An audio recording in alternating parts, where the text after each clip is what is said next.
Good afternoon and welcome to another episode of the Dairy Signal. We are so happy you joined us here on this Thursday, August 13th, for a great update on emerging diseases, including bird flu and New World Screwworm.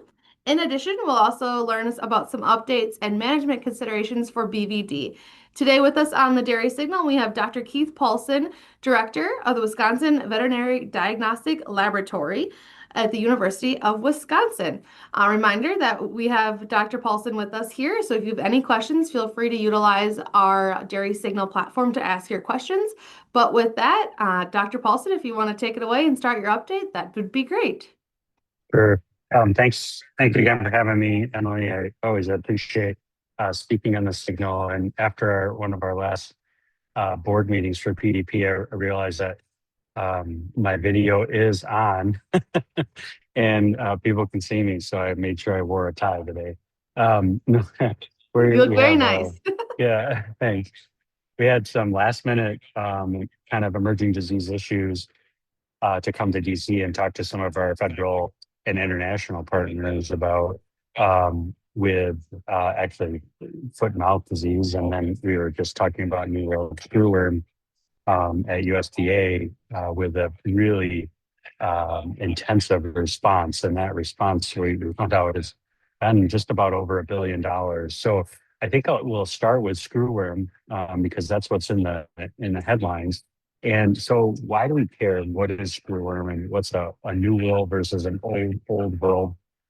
So I think the screwworm, New World screwworm fly, the reason why we care about it is because it moves and replicates, or it lays its eggs in live tissue versus most of our flies that we see, if you see roadkill or, an animal on the farm, you'll have flies lay eggs in dead tissues or in the moors. But their New World screwworm are actually look at like umbilicuses, or if there's a break in the skin, or even it can go in like nares or nostrils. So it is a little bit different. And it looks for warm-blooded mammals. We've had this problem in the past, just to kind of summarize. We started an active eradication campaign in 1860, and we were declared disease-free in 2000. And then we pushed this fly out of the United States. Mainly, it was more of a beef issue, beef and leather, because it creates these abscesses in tissues, and animals get really sick. So we moved it and pushed it down back into South America by essentially breeding flies and irradiating them, which made them sterile. And these flies, when they mate, they only mate once. So if they're mating with a sterile male fly, it would knock the population down. That, with a couple other control things, pushed it down into South America and utilized that geographic kind of narrow distance in Panama to keep them in South America. Well, that was now 26 years ago, and we know that there's been a few things that have changed, and we've seen this fly kind of moving back up through Latin America. We were expecting to see it again in 2024, maybe 2025, but it waited until 2026, which is good. The thing about New World screwworm is that the media talks about it as this flesh-eating fly, and it makes for good media. But realistically, when we think about it, it's a slow burn. I don't want to minimize it because the cattle producers and animal owners in Texas and Louisiana and our southwestern states, they're very concerned about it because it does create an economic loss. But it's not like a virus where it spreads really, really quickly, or a toxin like a botulism toxin or something like that. So it does move slow. And one of the things that we've recognized is that, this fly moves at about, when we say slow, at about 75 miles an hour, because that's how fast cars move on the road. And that's where we're seeing, why we're seeing kind of sporadic movement, is that these flies are jumping and hitchhiking with some of our, whether it's food trucks, animal trucks, or just kind of people in general, because we don't see a ton of New World screwworm in the thousands of traps that Texas and the USDA have laid out, because we're kind of a multi-pronged approach on how to push this back into South America again. So why is this an issue? Like we said, we've seen this kind of move back up. The reason why it's a problem is it's expensive to maintain the sterilization facilities, and the flies. You can't irradiate a fly and then fly it halfway around the world, and then we're talking about dumping hundreds of millions of flies per week. So they're not very strong. So you have to have it within a couple hours of where you want to drop the flies. We drop them from airplanes, or we'll have like slow release traps and things like that. Um, so it's expensive, and some of the facilities are not producing at scale. There's also some geopolitical changes with Panama specifically is different than it was 20 years ago. Mexico is the same way. And then some of their sterile fly production systems had really kind of come down in their capacity to sterilize flies. There's another big thing that we've been worried about is that we're seeing that the female flies they're not as attracted to the sterilized flies, so they don't have the same virility. So what that means is they are picking wild type non-sterile flies to mate with. So we know that we need to improve and make different strains that are constantly evolving, and USDA is working on that along with our partners in Latin America.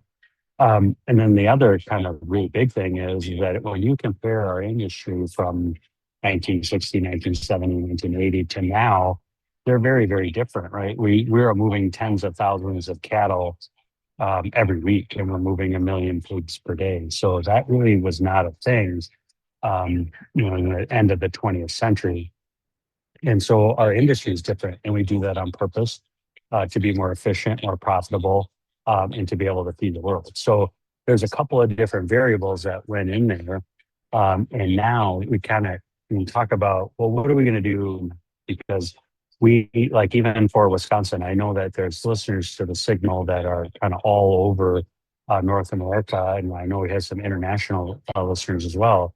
So, but when we think about states that move a lot of animals back and forth to affected states, right now it's just Texas and New Mexico. In New Mexico are some dogs. And we're not seeing a lot of new facilities or new premise or farms that they're seeing positive or seeing this fly on.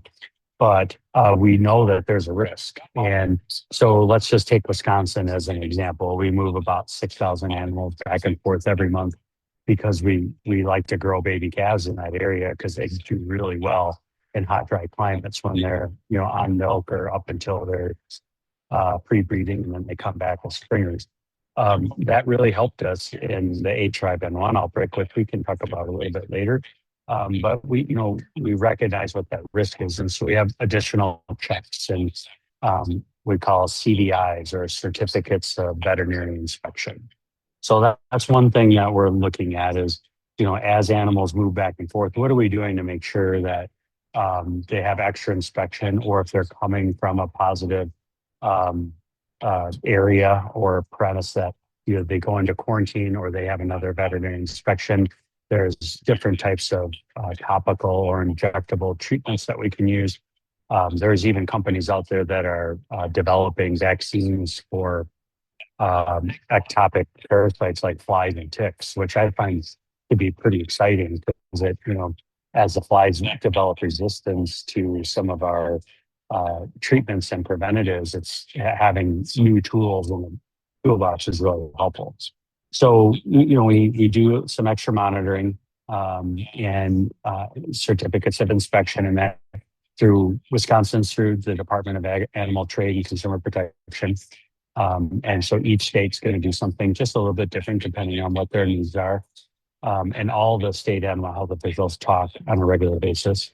And then on, my aspect being at the diagnostic lab, we're constantly in preparation mode to be able to help and assist the national lab and Texas A&M University, their diagnostic lab. So we all have the same training. We have kind of contingency plannings with UW entomology here, because we don't have an entomologist at the lab. We don't need one, of course, until now. So we have some great collaborators working through the veterinary school at university. So we're ready to go there. We haven't needed to use them, which it's always great when you don't need them, but it's when you're not prepared is when you do, right? So we have their FDA and USDA. They have uh, had some additional approvals for drugs that we already use that but just don't have that fly on their label. So in order to put a particular drug or a virus or a bacteria or a fly, specific species of fly, not drug, um, onto the label of a drug that's used for food producing animals, that requires millions of dollars and months to years to change that label through the FDA. So what they do is we have what's called emergency use authorizations, which allows us to use those known drugs we know what the pharmacokinetics are. We know how the drugs are excreted in milk or if there's residues, and what the dosage is to be to achieve um, therapeutic concentrations. And then they temporarily add that on the label until we can get the data in to then put it on permanently. So we have new drugs that are out there. We have additional movement inspection. And then the last one that everyone hears a lot about is actually building more fly sterilization facilities. And there was actually a story today about Texas is expecting their new facility to be up and running in early 2027. It's probably going to be a little bit later than that, but I mean, hopefully 27. But yeah, you never really know, depending on, building projects are just another month, right? No matter if you're building a garage or a sterile fly radiation project. And then Arizona is building one, and then they're supporting and modernization and building of more facilities in Mexico as well. So I think that's kind of really what we're seeing with New World Screwworm.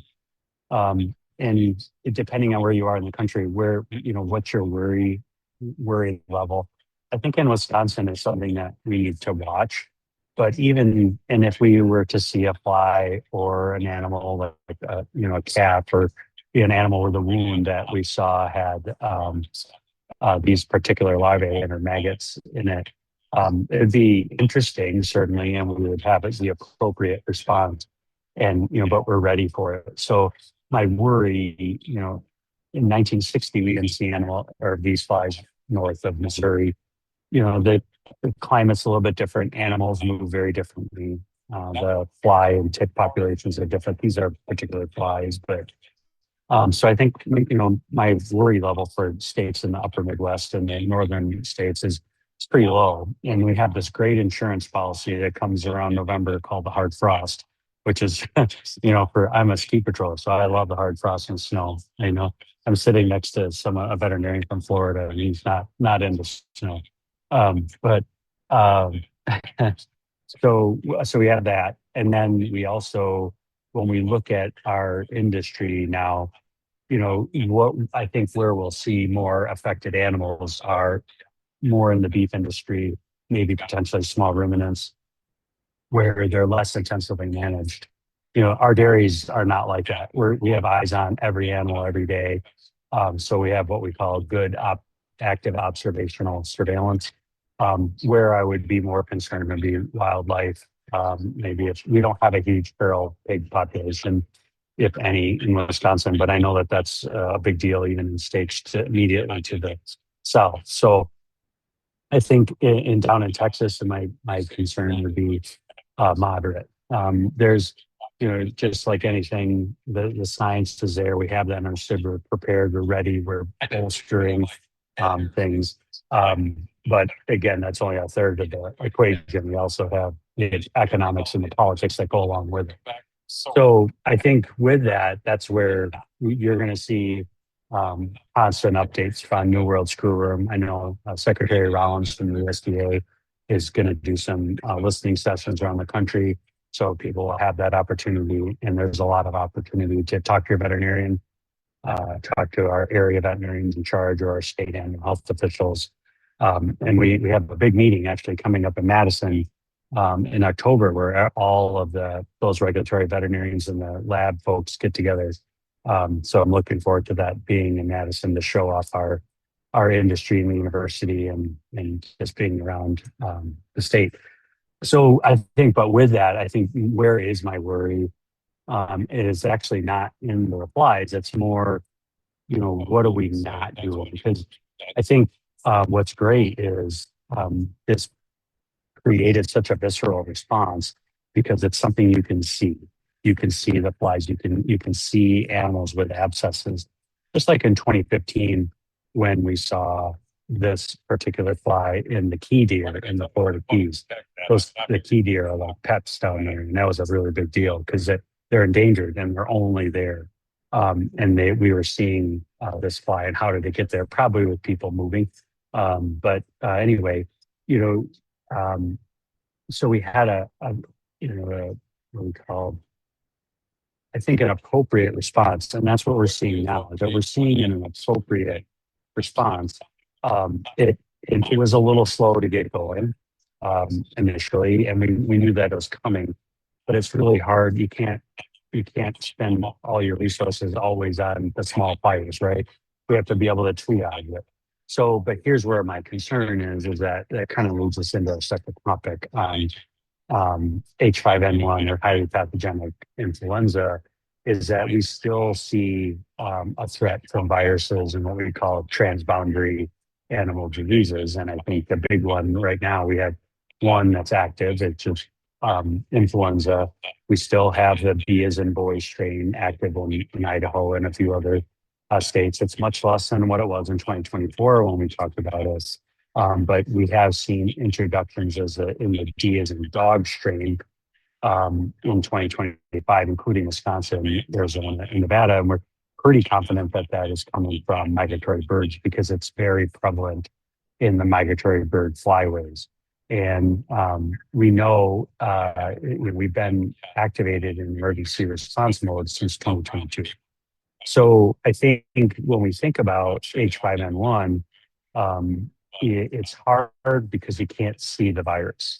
And if you are H5N1 and you grow turkeys or laying hens, it's something that is always on your mind. And there's a pretty big poultry industry in Wisconsin, Iowa, Minnesota, Iowa, Indiana, in our immediate vicinity, and then South Dakota and North Dakota as well.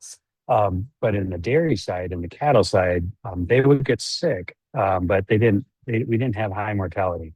And it still was not a food safety disease. And I should probably back up again too, is New World Screwworm is not a food safety disease. So this is really just animal health and productivity.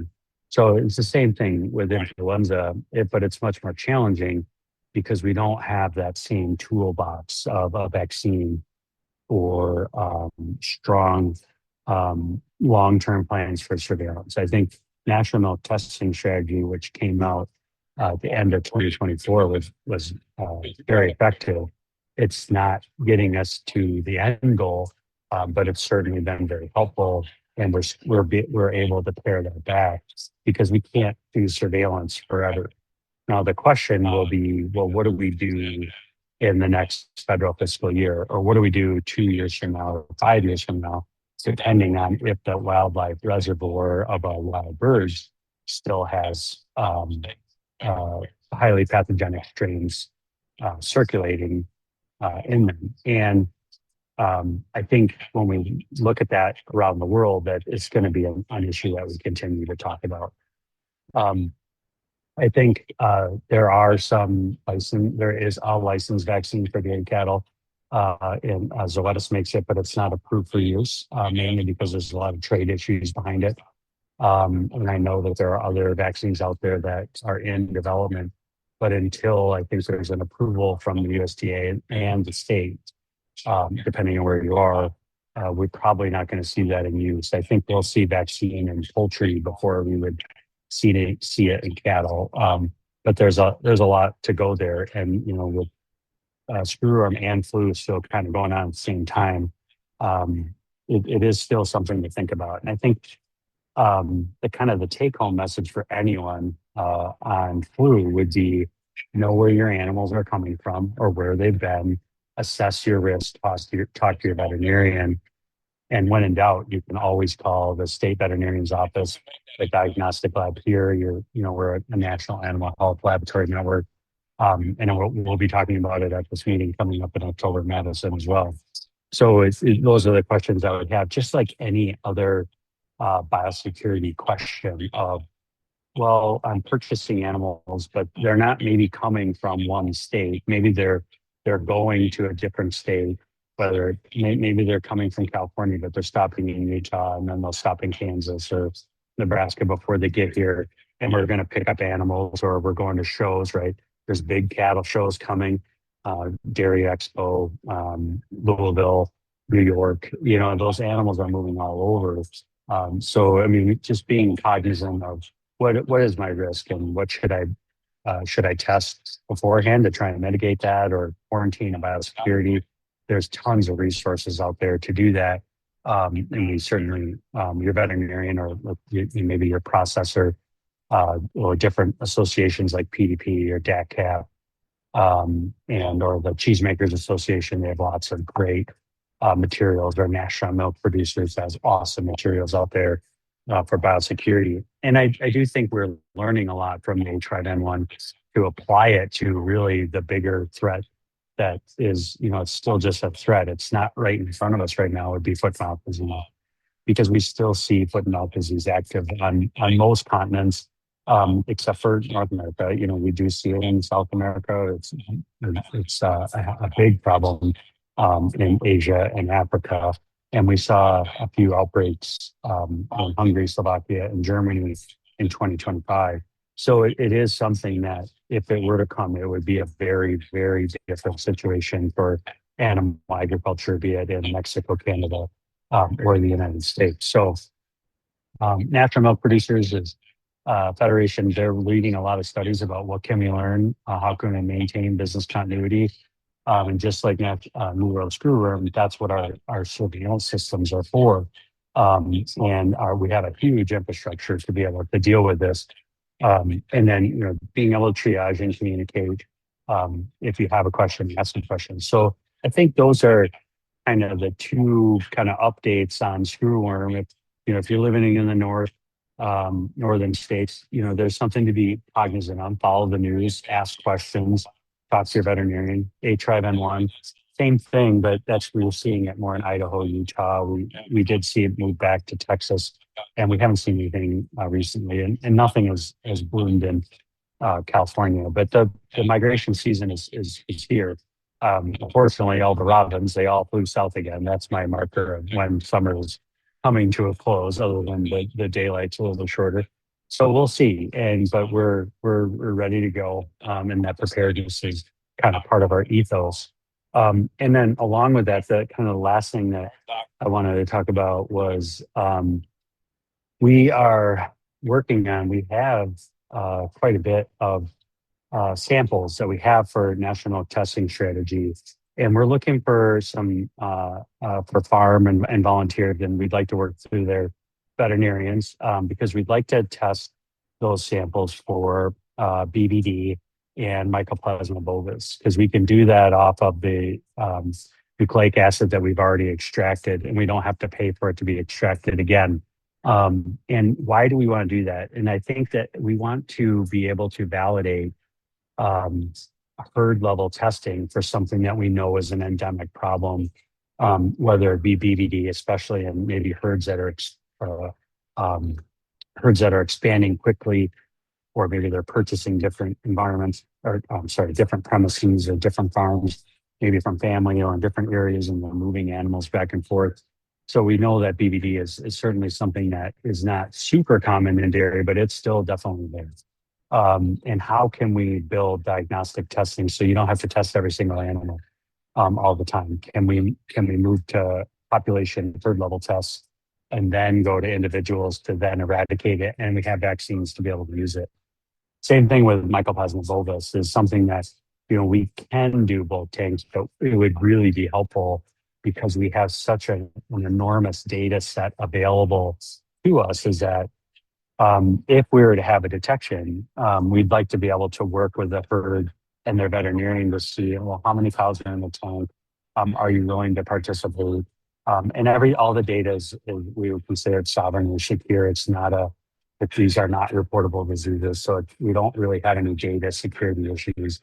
But again, we just didn't want to test them without really reaching out and being more of a voluntary issue because there's a lot of stigma and vulnerability around it.